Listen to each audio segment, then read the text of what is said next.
या ये बहुत बड़ा चैलेंज था एंड जितना चैलेंज बड़ा होता है उतना काम करने में मज़ा आता है। वो मज़ा ये होता है कि उस चैलेंज को आप कैसे सिंपल करें, उसको डिफ़िकल्ट ना करें, उसको कैसे सिंपल करें। मैं फॉर्चुनेट था, मुझे बहुत अच्छी टीम मिली। विनोद जी जैसे प्रोड्यूसर मेरे साथ खड़े थे, पंकज जी जैसे अभिनेता मेरे सामने खड़े थे।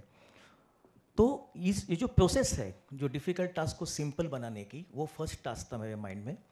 दूसरी बात मेरे माइंड में ये थे कि जब मॉनिटर पे मैं हर सीन देखता था, मैं पंकज जी को देखता था, तो मेरे माइंड में एक बात हमेशा ऐसे आती थी कि ये देख के जिनके ऊपर हम फिल्म बना रहे हैं उनको कैसा लगेगा। तो हम सबके माइंड में वो एक हमेशा एक कॉन्शियसनेस होती थी कि जिस जिस आदमी ने ये ज़िंदगी जी है उनको कैसा लगेगा ये फिल्म देख के अगर आज वो होते हैं। तो I think I am very sure कि जो काम हमसे हुआ है, ये फिल्म अटल जी जहाँ भी होंगे वो देखेंगे तो उनको अच्छा लगेगा। He will feel very nice about it and that's the task जो हमने खुद के मन पे रखा था। एंड तीसरी जो सबसे इम्पोर्टेंट थिंग थी, वो केवल पॉलिटिशियन नहीं थे, वो एक कलाकार थे। और एज अ कलाकार, एक कलाकार को प्राइम मिनिस्टर बना हुआ देखना हम सब के लिए एज अ कलाकार बहुत प्राउड फील थी। तो ये स्पेशल मोमेंट हम सब के लिए था। हम सब कलाकार, मेरे टीम के जितने भी कलाकार, हम सब कलाकारों ने ऐसे कलाकार के लिए फिल्म बनाई है जो देश का पंतप्रधान बना। What a line. तो Fantastic. आई थिंक इसलिए वो एक दिल से बनी हुई बात है ये, और बहुत ईमानदारी से बनी हुई फिल्म है। Sahil, I'll be very, very honest here. When you see your work, which is executed by Ravi sir and performed by Pankaj ji, you are the last person in your head. You are just very blessed and very lucky to see कि जो आपने imagine किया था, जो लिखा था, वो उससे भी अच्छा आपके सामने आया है. So that gives you a motivation to do better the next time. Because what I have written and what Pankaj ji has done and how Ravi sir has made it, they have taken it to seventh heaven.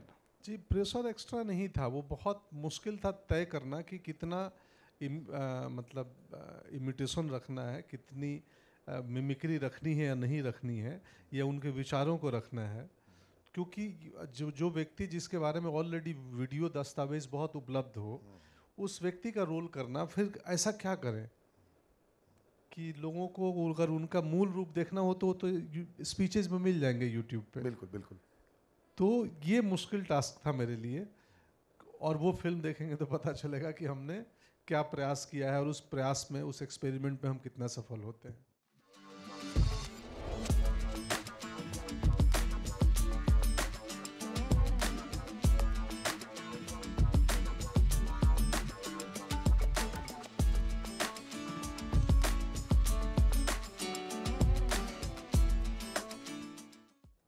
देखिए, कुछ ऐसी फिल्में होती हैं जो हम सोचते हैं कि हम बनाएंगे, लेकिन जब अटल जी के ऊपर फिल्म हम लोग को बनाने का मौका मिला तो हमें लगा कि वो ब्लेसिंग है।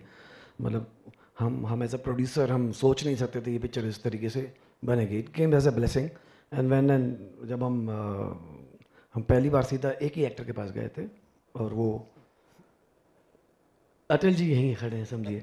तो जब उनको हमने कहा कि सर ये पिक्चर अगर आप हाँ बोलेंगे तो बनेगी, नहीं तो नहीं बनेगी। तो आई थिंक वो कुछ राइट चॉइसेस होते हैं जो आप करते हो लाइफ में, and this is one of the best choice जो मेरे और मेरी टीम ने जब सोचा कि ये पिक्चर हम बनाएंगे, it was not because of any political reason. हमें लगता है कि अपन एक ऐसी फिल्म बनाएंगे जो पूरी ज़िंदगी हमें एक प्राउड फीलिंग दे कि इसके साथ में हमारा नाम अटैच्ड है। एंड जब आप एक जर्नी उन सारे दोस्तों के साथ में या टैलेंटेड लोगों के साथ में करते हो तो ये निकलता है। सो आई थिंक यहाँ पे हम सब जितने भी लोग बैठे हैं, जब ट्रेलर के बाद में इस बात से सहमत होंगे कि अटल जी इनके अलावा तो कोई हो नहीं सकता था। And Ravi ji national award winner, एक नहीं आठ नेशनल अवार्ड विनिंग डायरेक्टर है। I think it deserves another round of applause. Fantastic. Yes. जब रवि जी को भी हमने कहा कि मेरा director is the guy, producer सिर्फ पैसा देता है, इस मामले में हम लोग ये समझ लेते कि एज ए टीम ये सिर्फ पैसा लगाने वाली टीम नहीं थी, वो रवि जी भी एग्री करेंगे। लेकिन ऑल सेट एंड डन ये जो दिख रहा है वो सिर्फ 2 आदमियों के भरोसे पे था, और आधा 3 जो यहाँ खड़े हैं।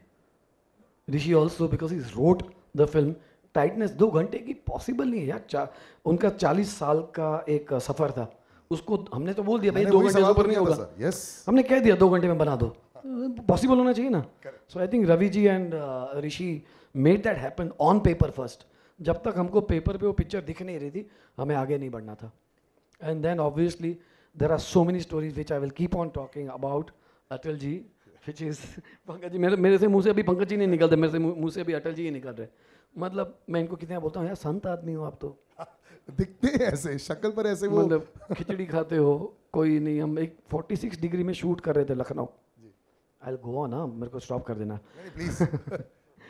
तो एक गैप था 45 मिनट्स का.